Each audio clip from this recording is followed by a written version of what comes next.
ഇപ്പോൾ social media തുറന്നു കഴിഞ്ഞാൽ കുറേ ഉപദേശകന്മാർ വന്നിട്ടുണ്ട്, സാമ്പത്തിക ഉപദേശകന്മാർ.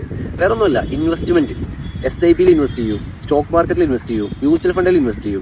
ഇവന്മാരൊക്കെ പറയുന്നത് വെച്ചാൽ നമ്മൾ വീട് വാങ്ങിക്കരുത്, കാറ് വാങ്ങിക്കരുത്, പ്രത്യേകിച്ച് EMI ഇട്ടൊന്നും വാങ്ങിക്കരുത്. ആ ക്യാഷ് എല്ലാം കൂടി നമ്മൾ എന്ത് ചെയ്യണം, ഇൻവെസ്റ്റ് ചെയ്യണം. എന്നിട്ട് 5-10 വർഷം കഴിയുമ്പോൾ നമുക്ക് അതിന്റെ ഇത്ര ശതമാനം കൂടുതൽ കിട്ടും, ചിലപ്പോൾ ഇരട്ടി കിട്ടും എന്നൊക്കെയാണ് അവർ പറയുന്നത്. പക്ഷെ ഇതിലുള്ള കോമഡി എന്താണെന്ന് വെച്ചാൽ, ഇപ്പോൾ നമ്മൾ 5 ലക്ഷം രൂപയ്ക്ക് ഇന്ന് വാങ്ങിക്കുന്ന ഒരു കാറ് 10 വർഷം കഴിയുമ്പോൾ എന്തായാലും അതിനൊരു 10 ലക്ഷം രൂപയ്ക്ക് അടുത്തായിട്ടുണ്ടാവും. അപ്പം ഞാൻ കാര്യം ചോദിക്കട്ടെ, നമ്മൾ ഈ ഇൻവെസ്റ്റ് ചെയ്യുന്ന പൈസക്ക് ഡബിൾ വരുമ്പോൾ 10 ലക്ഷം രൂപ കിട്ടും.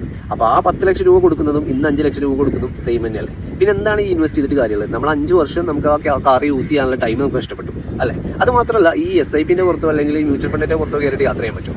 ഇൻവെസ്റ്റ്മെന്റിന്റെ മുകളിൽ കയറി നമുക്ക് കിടന്നുറങ്ങാൻ പറ്റും. നമ്മളൊരു സാധനം വാങ്ങിക്കുന്നത് നമുക്ക് ആവശ്യമുള്ള സമയത്താണ്. നമുക്ക് കിടന്നുറങ്ങണമെന്നുണ്ടെങ്കിൽ വീട് വേണം, യാത്ര ചെയ്യണമെന്നുണ്ടെങ്കിൽ കാർ വേണം.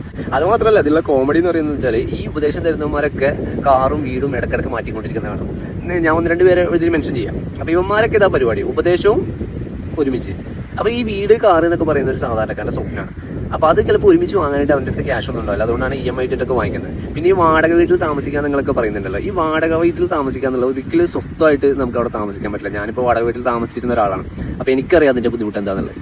നമ്മൾ സ്വന്തമായിട്ടൊരു വീട് അല്ലെങ്കിൽ സ്വന്തമായിട്ടൊരു കാറ് എന്നൊക്കെ പറയുന്നത് നമുക്ക് ഭയങ്കര സന്തോഷം കിട്ടുന്ന ഒരു കാര്യമാണ്. അത് ഇപ്പോഴാണ്, അതായത് നമുക്ക് എപ്പോഴാണോ വേണ്ടത് അപ്പോഴാണ് വാങ്ങിക്കേണ്ടത്. അല്ലാതെ 5-10 വർഷം കഴിഞ്ഞിട്ട് ഇരട്ടിപ്പിച്ചിട്ട് വാങ്ങിക്കാൻ തന്നെയാണ് ഞാൻ മണ്ടത്തരാണത്.